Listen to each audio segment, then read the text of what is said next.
আজকে আমরা মাধ্যমিকের ইতিহাসের দ্বিতীয় অধ্যায়ের কিছু গুরুত্বপূর্ণ বড় প্রশ্ন উত্তর আলোচনা করব।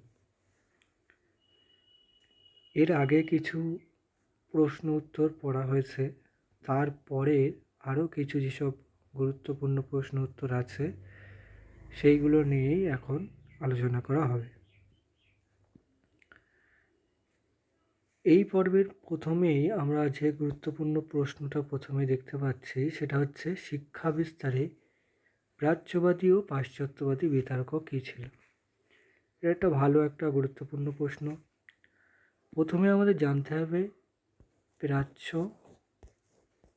আর পাশ্চাত্যটা কী জিনিস অ্যাকচুয়ালি। দেখো, ইউরোপ আর আমেরিকা সেই সময়ে এবং এখনও পর্যন্ত তুলনামূলকভাবে অন্যান্য দেশের থেকে সভ্য এবং উন্নত ছিল। এই দেশগুলি আবার পশ্চিম দিকে অবস্থিত, তাই জন্য এদেরকে আমরা বলি পাশ্চাত্য। কি বলি? পাশ্চাত্য, ঠিক আছে। আর এর পূর্ব দিকে আমাদের এশিয়ার যে বিভিন্ন দেশগুলি আছে, যেগুলো ভারত, আরব, ইরাক, ইরান, এইসব যত দেশ আছে এদেরকে আমরা বলি হচ্ছে প্রাচ্য। বোঝা গেল? তাহলে পাশ্চাত্য বলতে ইউরোপ এবং আমেরিকার দেশগুলোকে বলা হয়, এবং প্রাচ্য বলতে এশিয়ার বেশিরভাগ দেশগুলোকে বলা হয় প্রাচ্য, ঠিক আছে।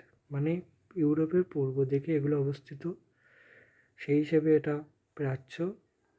আর প্রাচ্যের পশ্চিম দিকে অবস্থিত ইউরোপের দেশগুলো, তাই জন্য এগুলোকে বলা হচ্ছে পাশ্চাত্য। এবার সেই সময়ে কিন্তু শিক্ষা ব্যবস্থা এবং চিন্তাধারায় কিন্তু পাশ্চাত্যরা প্রাচ্যের তুলনায় ব্যাপকভাবে এগিয়ে ছিল। এবার কথা হচ্ছে, যারা পাশ্চাত্য শিক্ষা ব্যবস্থাকে সাপোর্ট করবে তাদেরকে বলা হচ্ছে পাশ্চাত্যবাদী, যারা প্রাচ্যের শিক্ষা ব্যবস্থা চিন্তাধারাকে সাপোর্ট করবে তাদেরকে বলা হবে প্রাচ্যবাদী। বোঝা গেল? এবার এখানে আমরা এই যে প্রাচ্যবাদী ও পাশ্চাত্যবাদীর বিতর্কটা পড়ব, এর পূর্বে আমাদের জেনে রাখা দরকার প্রাচ্য আর পাশ্চাত্যবাদীর বিতর্কটা হয়েই ছিল কেন, শুরু হয়েছিল কেন। এটার জন্য আমাদের জানা দরকার যে আমাদের শিক্ষা ব্যবস্থা ইংরেজরা আসার পূর্বে কিন্তু কোনো সুনির্দিষ্ট প্রথা বা ব্যবস্থার মধ্যে দিয়ে শিক্ষা প্রচলিত হতো না। তখনকার সময়ে যে যেমন পারত তেমনভাবেই শিক্ষা প্রদান করত, আর শিক্ষার্থীরাও সেই হিসেবে শিক্ষা গ্রহণ করত। কোনো বাধ্যবাধকতা, কোনো সুনির্দিষ্ট প্রথা পন্থা কিছুই ছিল না। মানে কোনো একটা মাদ্রাসা মক্তবে মনে করো শিক্ষাদান করা হচ্ছে, তাহলে মাদ্রাসায় কিছু শিক্ষার্থী শিক্ষালাভ করছে, তারা যেমনভাবে শিখছে, অন্য মনে করো একটা ছোট স্কুল বা গুরুগৃহ, যেগুলোকে আমরা গুরুকুল বলি, এই গুরুকুলে কিছু কিছু শিক্ষার্থী শিখছে, তারা একরকমভাবে শিখছে। আবার কোনো একটা অন্য জায়গায় মনে করো একটা ছোট স্কুল ছিল, সেই স্কুলে একরকম পদ্ধতিতে শেখানো হচ্ছে এবং অল্প অল্প ইতিহাস, ভূগোল এইসব নিয়ে আলোচনা করা হচ্ছে।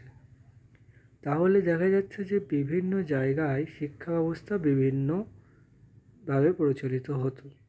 তাই জন্য সারা দেশব্যাপী কোনো একই রকম শিক্ষা ব্যবস্থার কোনো পন্থা ছিল না, এবং শিক্ষা ব্যবস্থাটা ততটা বৈজ্ঞানিকও ছিল না।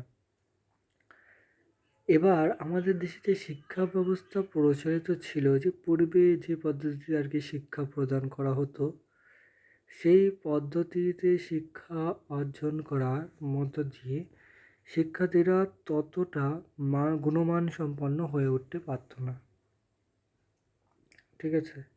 বেশিরভাগ শিক্ষার্থীদের মধ্যে যারা প্রতিভাবান তারা বাদ দিয়ে বেশিরভাগ শিক্ষার্থীদের মধ্যে ততটা গুণমান সম্পন্ন লক্ষ্য করা যেত না।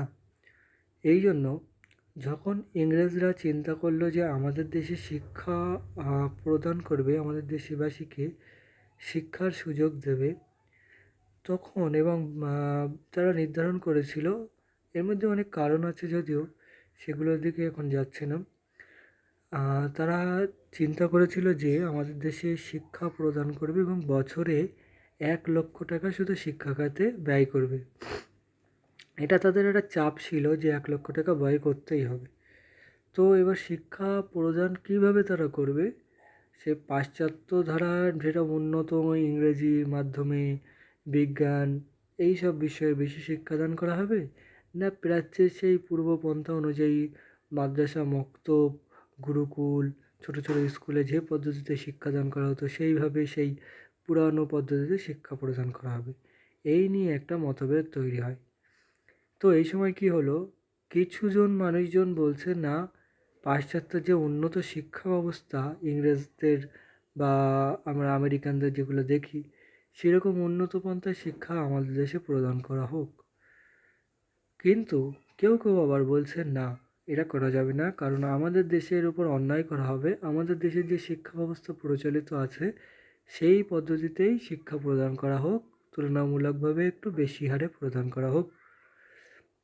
এই নিয়ে দুই মতবাদীদের মধ্যে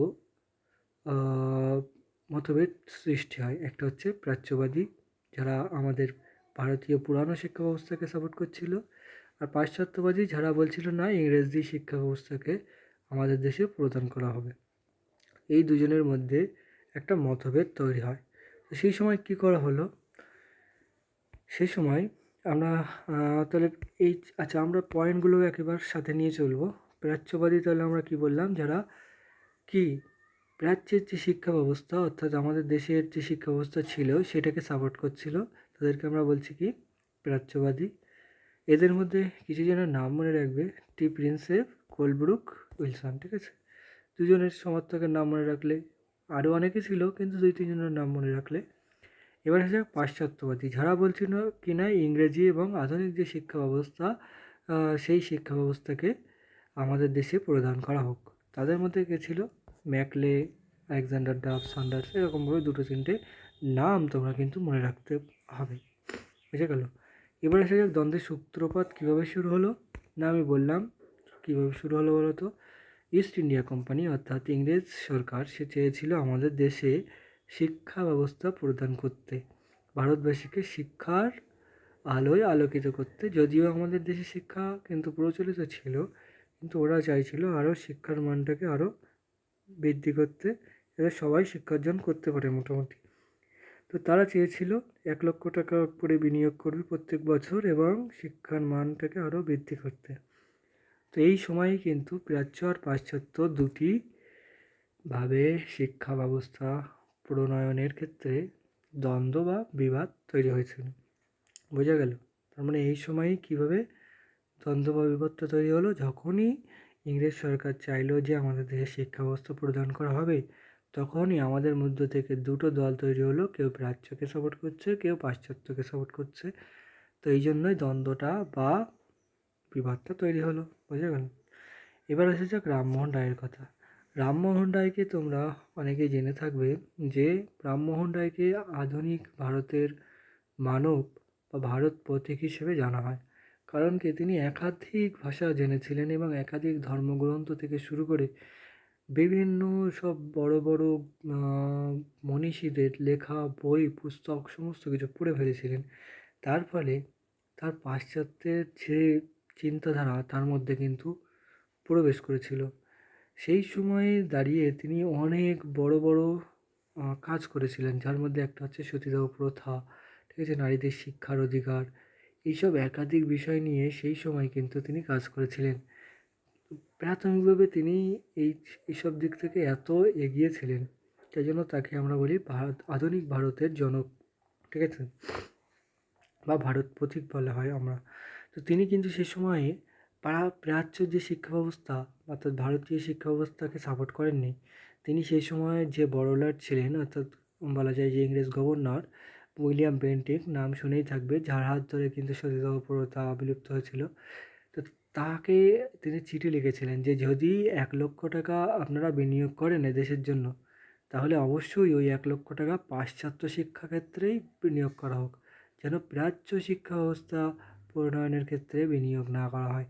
কারণ তিনি কিন্তু জানতেন, মনে প্রাণে বিশ্বাসও করতেন যে এদেশের যে শিক্ষা ব্যবস্থা সেগুলো কিন্তু কুসংস্কারে আচ্ছন্ন, ভালো নয়।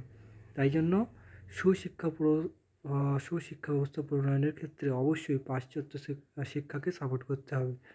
তাই জন্য তিনি কিন্তু পাশ্চাত্য শিক্ষাকে সাপোর্ট করেছিলেন। বুঝে গেল?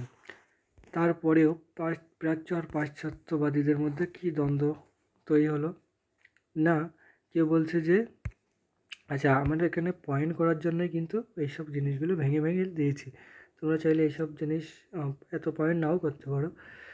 যদিও একটু পয়েন্ট লিখলে ভালো দেখায়, ওই জন্যে এই পয়েন্টটা দেখো। প্রাচ্য ও পাশ্চাত্যবাদীদের মধ্যে দ্বন্দ্ব, এই দ্বন্দ্বটা কি আমরা একটু আগেই আলোচনা করেছি যে প্রাচ্যরা চাইতো কি না, ভারতীয়দের যে পূর্ব শিক্ষা ব্যবস্থা পদ্ধতি ছিল সেই পদ্ধতিতে শিক্ষা প্রদান করতে হবে। আর পাশ্চাত্যবাদী যারা ছিল তারা বলতো নাকি না, পাশ্চাত্যের যে ইংরেজি এবং বিজ্ঞান আধুনিক শিক্ষা ব্যবস্থা সেটা প্রণয়ন করতে হবে। তো এই ফলে দুটো যে দল তৈরি হয়েছিল তাদের মধ্যে যে দ্বন্দ্ব তৈরি হয়েছিল তাকে বলা হচ্ছে প্রাচ্য ও পাশ্চাত্যের দ্বন্দ্ব। ঠিক আছে, এবার হয়ে যাক জন মেকলে। এই ব্যাবিংটন মেকলে ইনি কিন্তু খুব গুরুত্বপূর্ণ ভূমিকা নিয়েছিলেন। মেকলে কে ছিল? এই মেকলে হচ্ছে যে জনশিক্ষা কমিটি তৈরি করা হয়েছিল, যার মধ্য দিয়ে ইংরেজ সরকার বলেছিল যে শিক্ষাটাকে প্রদান করা হবে, সেই কমিটির কিন্তু হেড ছিলেন কে? মেকলে। তো তার হাতে কিন্তু একটা বিরাট দায়িত্ব ছিল, কিন্তু তিনি নিজেই কিন্তু পাশ্চাত্য শিক্ষা প্রণয়নে বেশি আগ্রহী ছিলেন। তো তাই জন্য শেষে কী করলেন, উইলিয়াম বেন্টিংকের কাছে তিনি রিপোর্ট পেশ করে জানালেন যে পাশ্চাত্য শিক্ষাই এদেশে প্রণয়ন করা হোক। ঠিক আছে, তো শেষ পর্যন্ত কিন্তু তার যে দাবি সেটা মেনে নেওয়া হয়েছিল এবং বেশিরভাগ মানুষই পাশ্চাত্য শিক্ষা ব্যবস্থাকে সাপোর্ট করেছিলেন।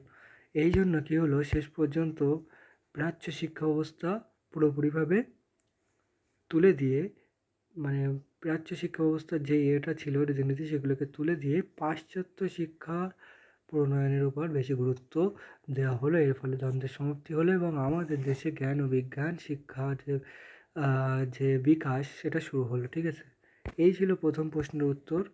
তোমরা এটা একটু দেখে নেবে, দেখে নেওয়ার পরে কোনো ডাউট হলে জানাবে।